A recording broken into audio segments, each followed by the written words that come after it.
This broadcast is part of the IC Robots radio network. Visit icrobots.com for this and many other nerd/nostalgia-related podcasts. You won't be sorry for long.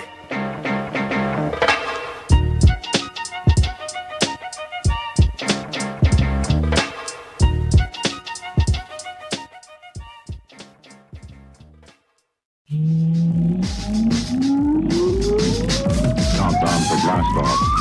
X-5, 4, 3, 2, X-1, fire.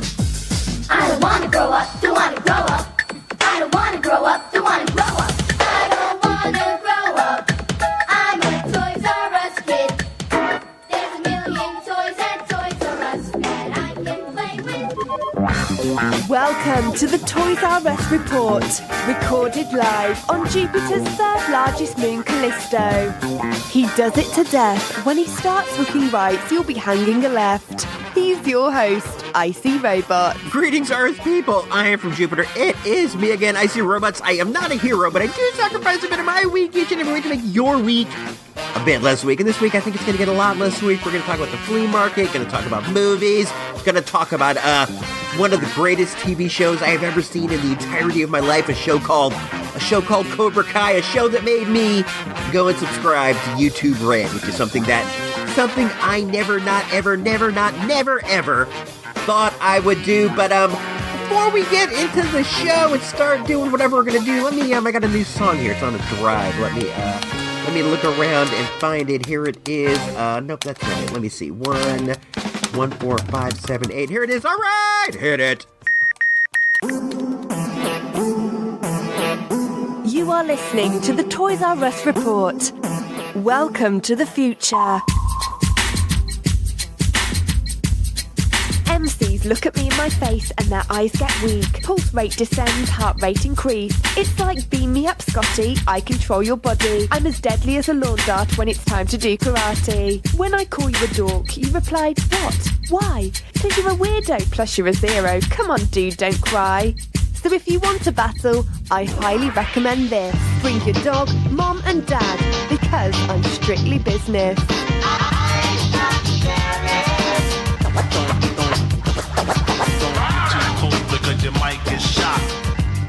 Don't get too close because you might get shot. That, of course, is a takeoff on EPMD's classic hit, Strictly Business. I've always been into EPMD. I'm like Q-Tip in the fact that my favorite rap group of all time is EPMD. Even though they're not my fave, they are one that I have grown to appreciate more as the years have gone by. They're just terrific, man. There are no flaws in EPMD. Eric and Parrish making dollars. You might notice that my voice sounds a little bit weird. I am either having like a severe allergy attack.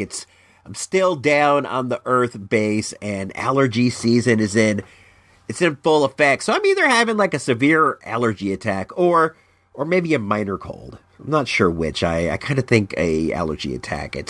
I'm so stuffed up, man. I can barely breathe out of my nostrils. But you know, it's like these things hit you, dude. And you just gotta persevere. You gotta keep moving on. You gotta keep keeping on. You know, it's the only way that you make it through the days. You gotta deal with these little adversities. You know, and just keep on a punching. When I start hooking rights, you'll be hanging a left, as it was said earlier in the program. What's been going on? I went to Free Comic Book Day this year. I don't normally. I feel like a bit of a leech going down there and grabbing free stuff. And plus, you know, it's like most of the free stuff is kind of promo stuff, kind of stuff like that. But I needed to get my books, so I decided to go down on the Saturday. It was the 4th. It was a while back, but it was pretty cool. As you know, I get my weekly books over at Comics for the Win off Santa Rosa Avenue here in lovely Santa Rosa, California. Comics for the Win is the smaller of the two shops here in town. The The larger one is called Outer Planes, and I'm not an Outer Planes dude. I've had some bad run-ins with those characters over there. I don't hate the place by any means. I still go in and look around, but I hardly ever, if never, buy anything there. Plus, the place, I don't know what it is, man. The place like madly reeks of BO, and that's not just my opinion. It's the opinion of every single person I've ever gone inside of that place with. Immediately you are just like overwhelmed with a bombing smell of BO. But at any rate, we went over to Comics for the Win, and they had a pretty nice setup. Chris is the owner. He had an artist alley out in the parking lot. The artist alley is what you call the area where artists try to sell their art at a comic show. This is either like unsigned, up-and-coming dudes, or even, sometimes like name comic guys, just like selling sketches, selling posters, selling whatever. He had a setup with a bunch of local dudes, and it was pretty fun. I myself, I tend to try and avoid Artist Alley. It's not because I don't like art. It's more of the fact of the matter is, I am very highly unlikely to buy any art at an Artist Alley. It's not that I don't like it. It's nothing like that. I don't want to. It's not something that I'm into. I don't want to buy a big print that somebody drew of Thanos.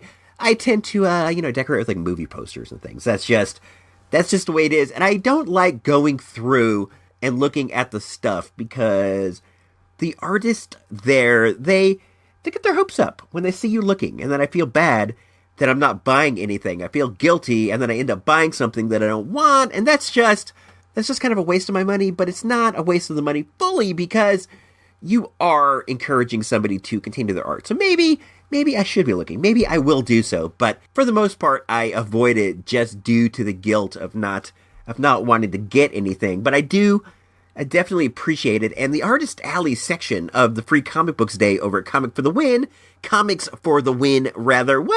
it was pretty booming. People were over there looking at stuff. They looked like they were having a good time. So I was pretty stoked to see it in effect. And the way they had it set up as far as the free comics was, there was a line, and you would go through the line, and they had one each of all the comics that were available on Free Comics Day, and then you would tell Melissa, the girl who works there, which ones you wanted, and she'd put them in a nice little baggie for you, and off you go.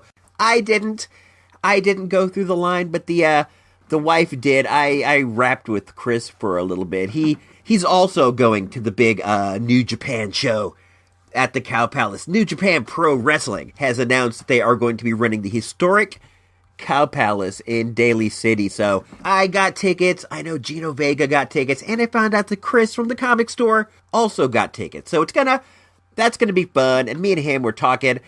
We were talking about that, and we were talking about this. And while the wife got the comics, we wrapped, and I bought my books. It was cool. I talked to him. I talked to Tatiana.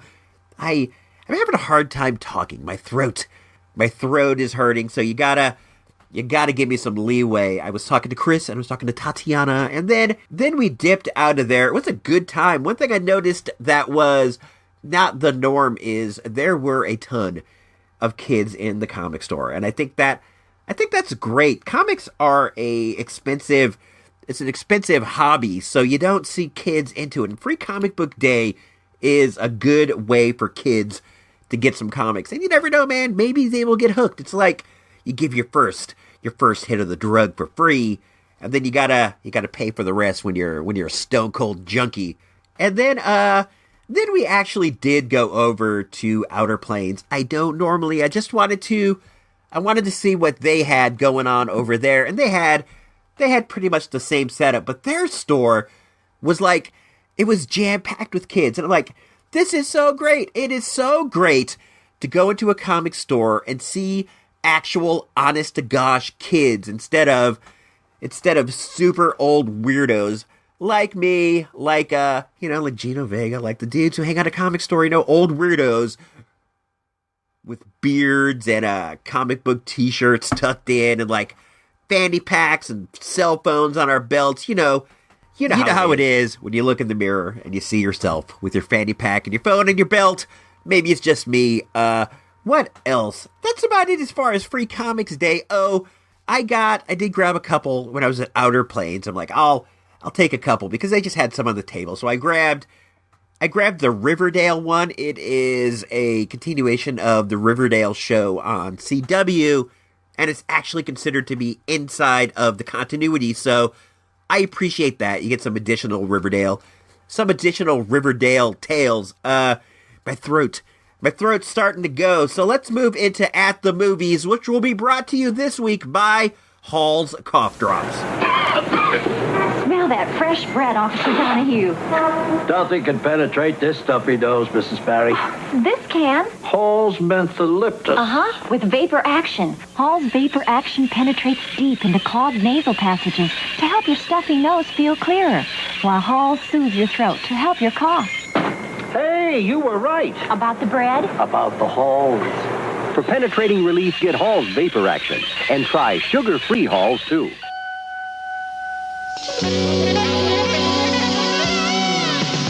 In a moment, at the movies, without Ebert, Siskel, or even that dude Roper. But you got Icy Robot, so that's something, right?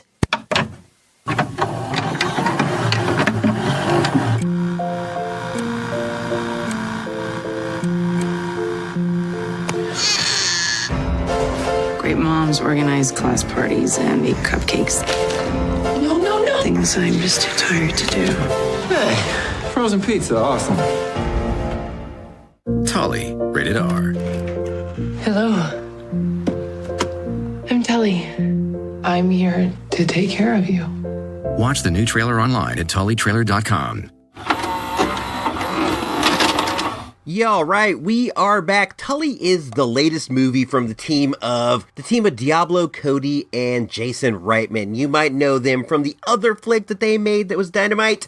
That was a movie known as Juno, the Ellen Page teenage pregnancy joint. I love Juno. It's one of my favorite movies of all the times. I would not be surprised to see Juno pop up in the esteemed 5 Mic Hall of Fame at some point. I think about it. I think about it all the time, and I wonder if by saying so, I've eliminated any chance of the movie making the esteemed hall. But you never know. Time is endless. Everything is bound to happen. Tully is the story of an overworked mother of 3.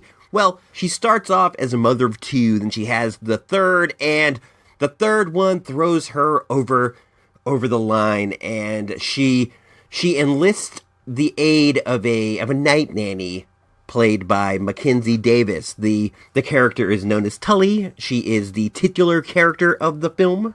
You might know Mackenzie Davis from *Halt and Catch Fire*. I love *Halt and Catch Fire* on AMC. If I were pressed, I might go as far as to say that I think that *Halt and Catch Fire* it's quite possibly the greatest TV show of all the time. I know you got your Breaking Bads and you got your Sopranos, but there was something about this show that really reached out and grabbed me. And one of those things was Mackenzie Davis's character, Cameron Howe.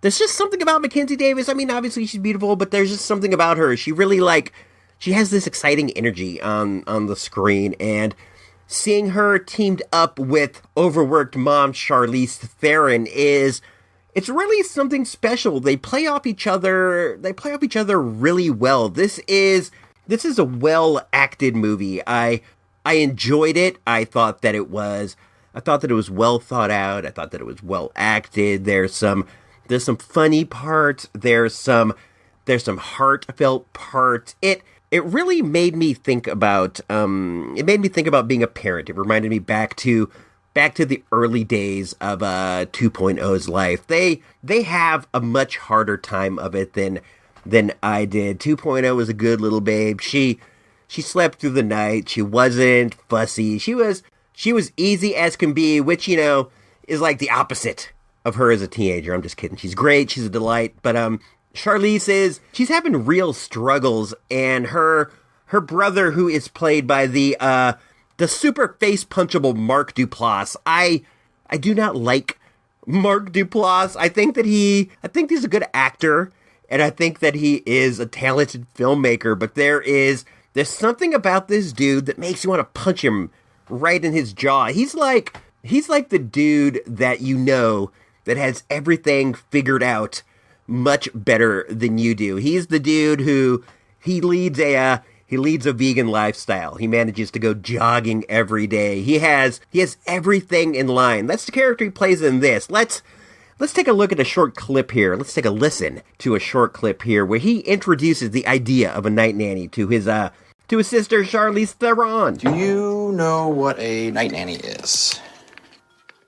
Oh. Okay, you know what? Everybody does it. It's just like a regular nanny, except they come at night. You know, they stay over for a few weeks or a month, and they take care of the baby at night so mom and dad can get some sleep. It's no big deal. I don't want a stranger in my house bonding with my newborn every night.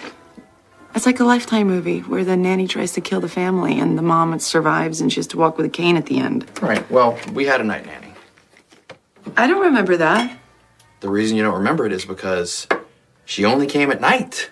Greg, please tell me you didn't hire me one of those people. You have a lot going on.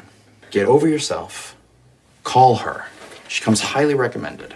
Eventually, she does call her. She tries not to for a while. She tries to struggle through on her own, but she's not getting any sleep. She's haggard. She's worn out. She's bombed out and depleted. So she does call, and when she does, she's happy. She's happy that she did it because Tully is an absolute delight. She helps her with this. She helps her with that. She helps her to get her life on track. I thought this was a good movie up until the third act, where things take this weird twist that I wasn't so into, but it doesn't take away from the first two acts. It just kind of left me feeling not as jazzed as I would have if it wouldn't have gone in this direction. Let's see where we are over on Tomatoes. They have it at a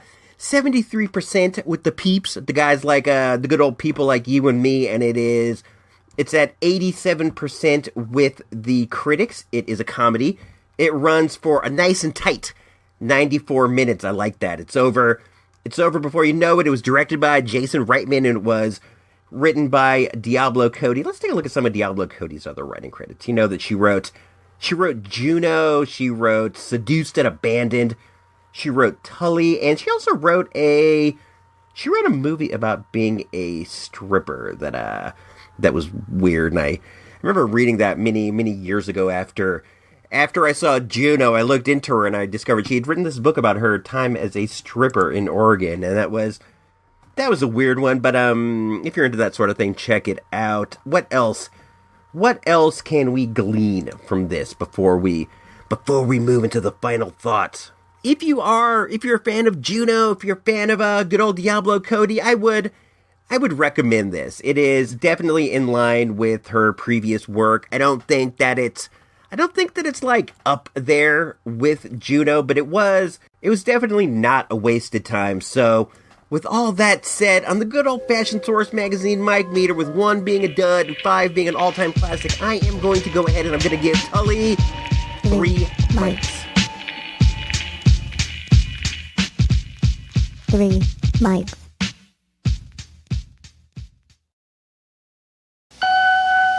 This is what you want. This is what you get. This is what you Covering the world of vintage and current film and television since 2010. Shall we play a game? Featuring in-depth conversations on sci-fi, horror, fantasy, comics, toys, and conventions. Game over, man. It's game over. Geekfest Rants is an entertainment podcast for genre geeks like you. So say we all. So say we all. Join us by listening in at iTunes, YouTube, and at geekfestrants.com.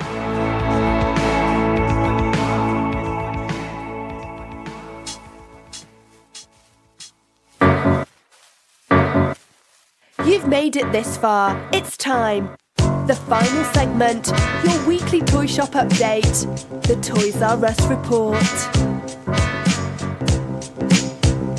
All right, my dudes, we're here for the final segment of the show, and I do apologize for how short this is.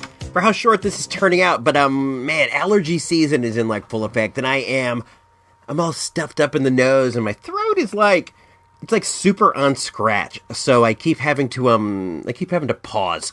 I keep having to pause the recording process so that I can cough, and it's not that great. Hopefully things will be back to normal sooner rather than later. I picked something up at the Target the other day. It is something that I've had my eye on for a while. It is the Star Wars Solo Lando Calrissian 2-pack. It comes with good old Lando himself as well as a Kessel guard. Let's bust this open. I haven't opened this up yet. Let's see. Where is the tape? Let me I got a pair of little scissors here.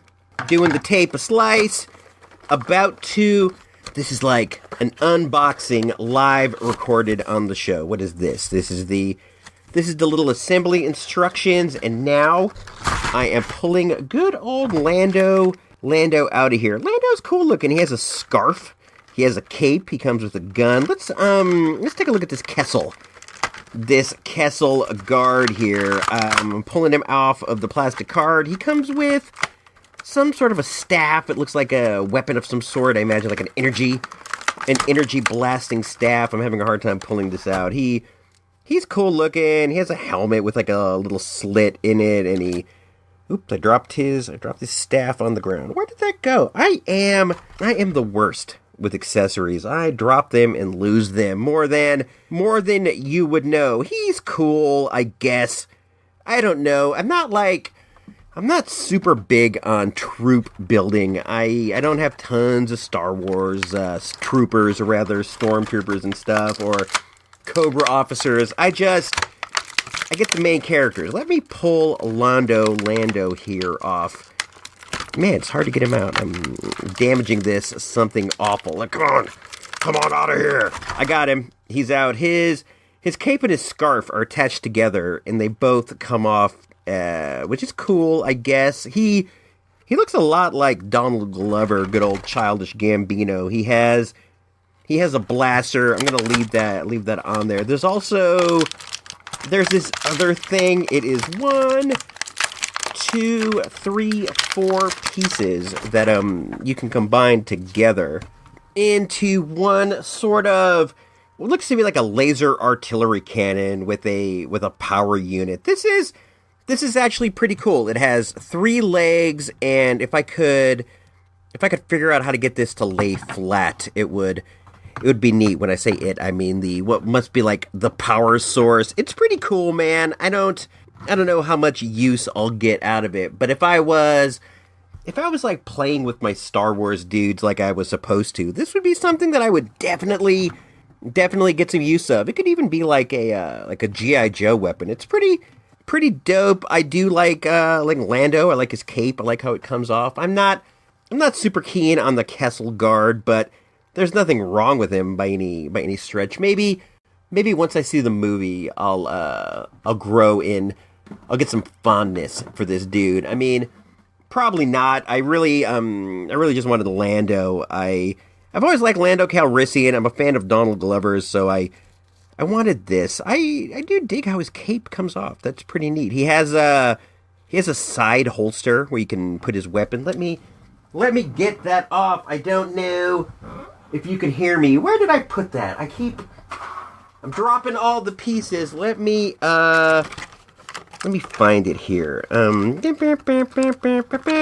pulling this off the card. The tape is splitting and making it harder than it should be, but what is new? I got the weapon. I got it off. You ever notice like these little slips of tape they always split. They don't come off as easily as they should. Let's see how well his weapon fits in here. Oh, not bad, I guess. His gun is cool. It has like a little laser scope and stuff. The holster is open on the side, so it slides right down in here. That's cool, I guess. I've always enjoyed action figures that have a holster, that the gun that the gun can fit in. It's like an extra piece of realism, that some things lack. Overall, I'd have to say that I'm pretty pleased with this. I still haven't got my hands on a hand solo. It looks like hand only comes with the various toys, or with the what's it called? The stupid thing with the power link. I forget, the thing that makes the voices. So I haven't got one of those yet, but I might. I think I've talked about this all before. They're really making it hard for you to get a hand. There should be a single packed hand, for the children out there. They need to know the joy of having a Han Solo figure. So what else? What else is going on? It is the start of Flea Market season here in Santa Rosa. We have a year-round flea market, but over the summer there is another flea market known as the 40 and 8. It's put on by our local veterans of a foreign war group, and the money goes to support a nurses training program that they've started, and the vendors that they get there are of a higher caliber than the vendors at the Mojo Sales, which is our year-round flea market. And that's not to say that Mojo Sales is whack, because it's not whack at all. It goes to say that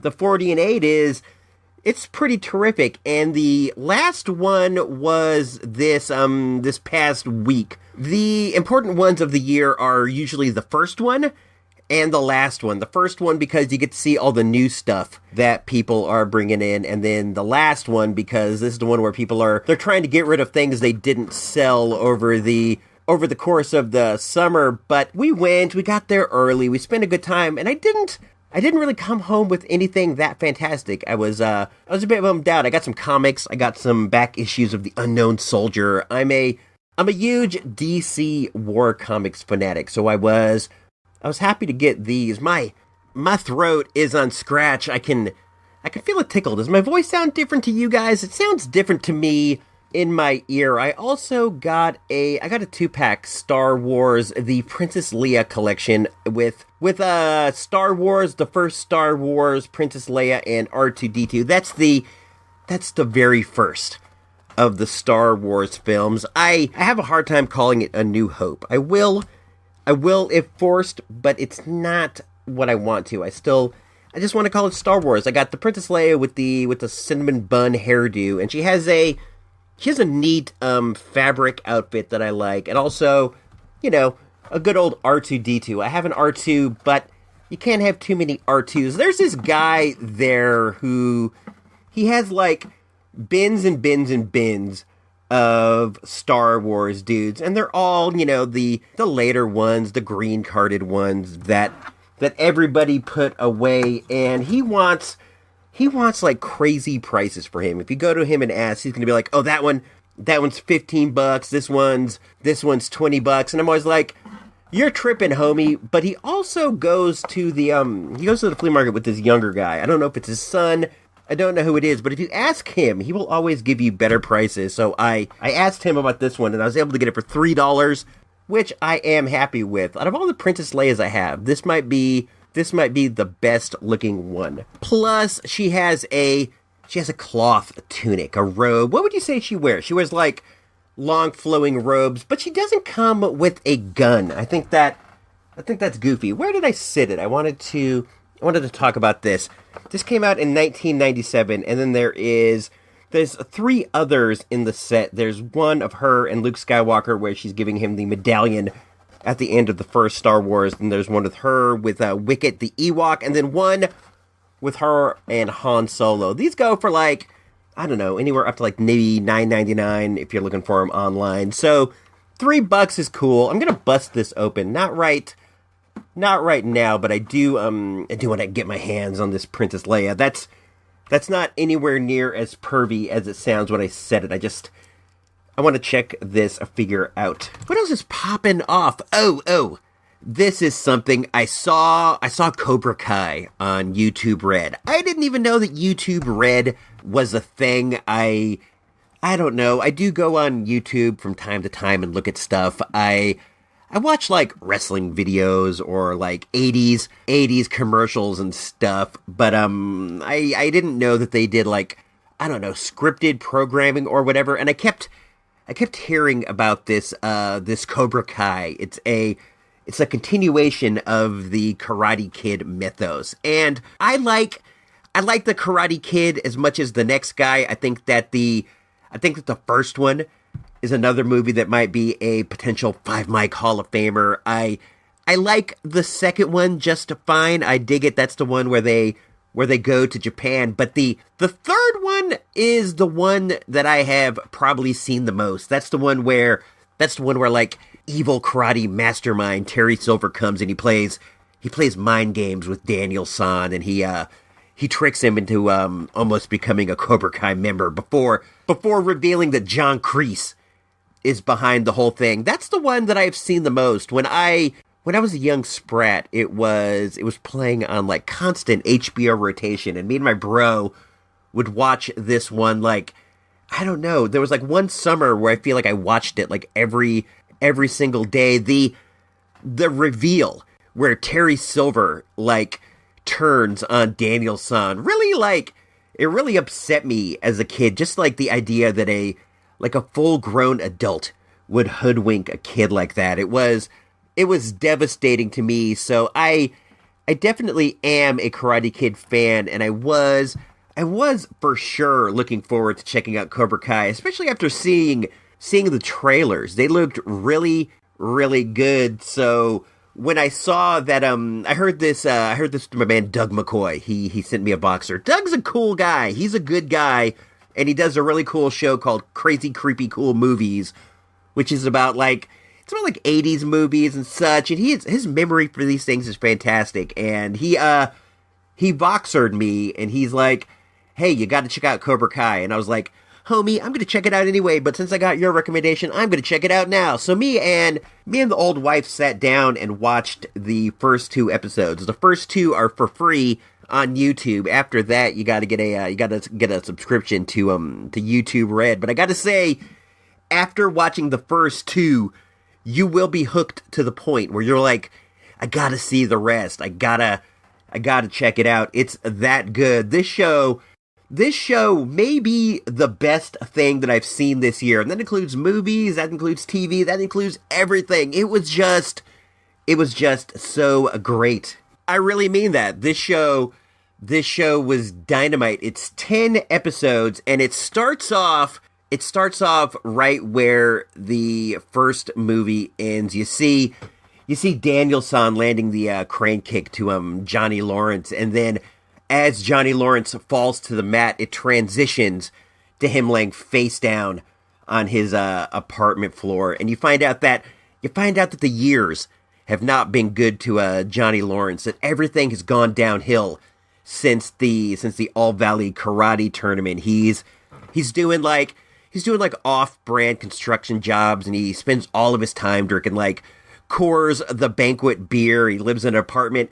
He now lives in Reseda, where Daniel-san used to live, and you see that Daniel-san is now a rich, successful auto dealer, and he lives in Encino, where Johnny used to live. The tables have turned, and you start to learn about Johnny. You learn about who he was. You learn his background story, and you feel for him. You see how, in a lot of ways, he was manipulated by John Kreese. I don't know if manipulated is the right word. It's more of a situation of Johnny Lawrence needed a father figure, rather, and that John Kreese was able to fill that for him, but he wasn't a nice, kindly father. He was a father that preached no mercy. And then through different circumstances,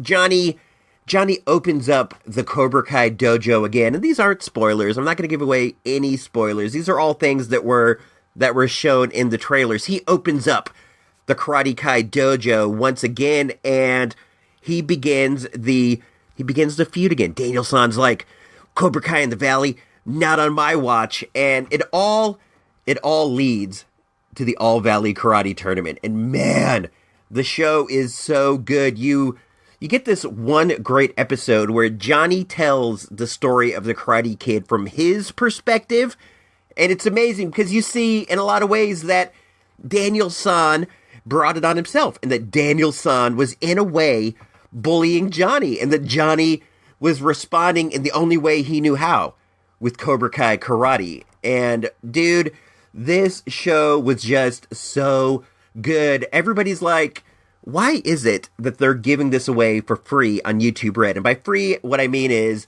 you can sign up for a free month. I believe YouTube Red is $9.99 per month, and it has some dumb looking shows on it. Shows like with YouTubers doing like scripted stuff, or I don't even know. There's like some shows with some like K-pop superstars. I seriously have no idea. It all looks pretty dumb. But what I hear from 2.0 is that people like YouTube Red because you can listen to music videos with the YouTube app closed. Like that's what people are paying for. So I don't know, but you can sign up for a free month and watch the entirety of Cobra Kai. Like, I've only been a member for like 3 days, and I've already seen every episode, and people are like, why are they giving this away for free? I'm going to tell you why.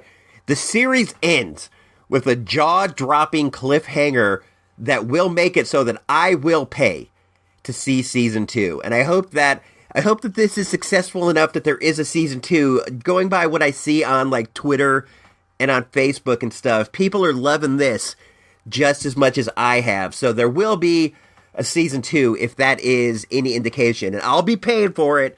I gotta see what's happening after this jaw-dropping moment at the end. I really feel like if you see something you like, you probably should pay for it. I used to torrent movies and I used to torrent things, but I don't do that anymore. I started like deeply thinking about it. And if something is out there and it's available, like if I can go get it on DVD, I'm going to get it on DVD now. I'm not going to torrent it. It's kind of like the convenience of being able to download something makes it so that you can justify it in your head. But I want to pay people for the work that they do. I want to pay them for the art that they put out. That's the only way you're going to get any of this art in the future, is if people pay for it. So if you watch Karate Kid and you like it, and I almost want to guarantee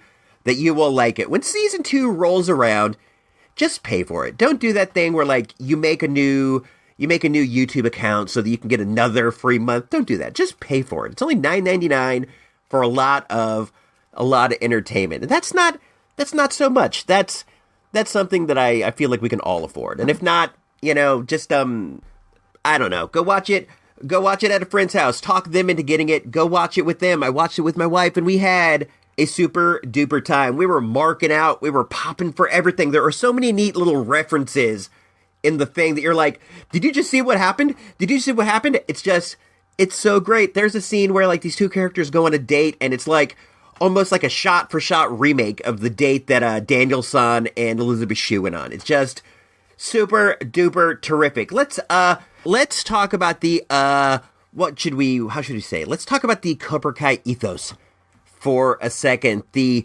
strike first, strike hard, no mercy. Strike first, strike hard, no mercy, sir! I can't hear you! Strike first, strike hard, no mercy, sir! I think people have an issue with the no mercy aspect of this, and I am of the opinion that you should only use your karate skills for self-defense. You should only use them if you are in danger. And if you are in danger, showing mercy could lead to your death. Let's say some crazy lunatic comes at you while you're at the food court at the mall. Some guy comes at you with a piece of a broom handle, and you knock him down to the mat with a pump kick to the chest, and you're like, hey bro, stay down. But then he jumps up and he hits you with the broom handle, kills you to death. You should have practiced the no mercy, and you should have probably given him another kick just to make sure that that things are in order. If somebody attacks you, they probably don't deserve your mercy, and by showing them mercy, you may be putting yourself or the people you're defending in more danger. That's just what I think. I think that I don't know, man. If you attack somebody, you get what you get, and don't throw a fit. What else? I got a show review on Stitcher the other day. I wasn't even aware that the show here, I'm trying to boot it up right now. This is normally the part where I would read the iTunes reviews, but sadly, we did not get any iTunes reviews this week. That really bums me out. You guys, come on, go up on over to iTunes, give us a review. It's a nice way you can help out the show without having to actually do anything. You don't have to spend any money. You don't have to do anything. Just say a few kind words, and I'll read them on the air. Let's take a look at this. This is from Rob from Earth. It was left a few days ago. He sees robots, and I see stars, 5 of them. Coming to you from Callisto, I See Robots is bringing you a variety of fun shows each week. With the Toys R Us Report, to the sensational Gino Vega, to This Boring Life, and everything in between, these podcasts are always a genuine pleasure to listen to, from people who just get it.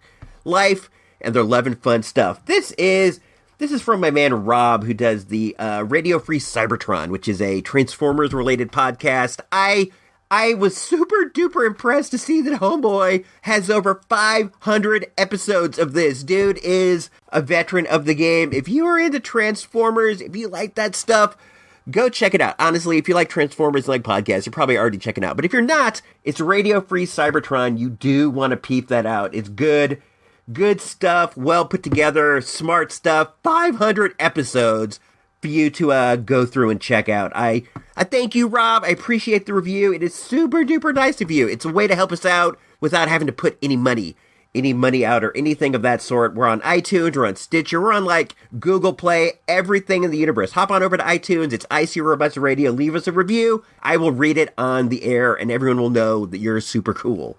I think that's about it for this week. My throat's getting to me, man. Allergy season is the worst. I can't wait to get back up to Callisto. There's no plants up there, dude. Therefore no allergens. So, I apologize. The show's a little bit short this week. But hey, check it out, man. You're going to have a few extra minutes of your week to enjoy that you don't have to spend listening to my nasally drone. So, I guess I'm doing you a favor. I'm doing you a favor in that sense. So, until next time, this is me, IC Robots, signing off for episode number 153.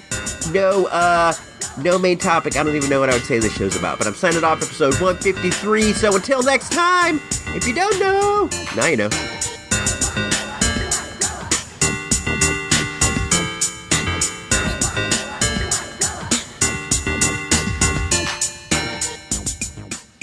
This has been an IC Robots radio production. ELE. That's right, ELE. What does ELE stand for? Everybody love everybody. Everybody love everybody. This has been an IC Robots radio production. IC Robots Radio is a listener-supported endeavor. If you like what we do and we make your day a little easier, please consider tossing a few bucks our way to help keep the life support running. All money collected goes to help us prepare for future space pirate attacks. Go on over to supportthereport.com for all the details. Thanks and have a great week. KBHK TV 44, San Francisco, Oakland, San Jose, Bay Area Cable 12.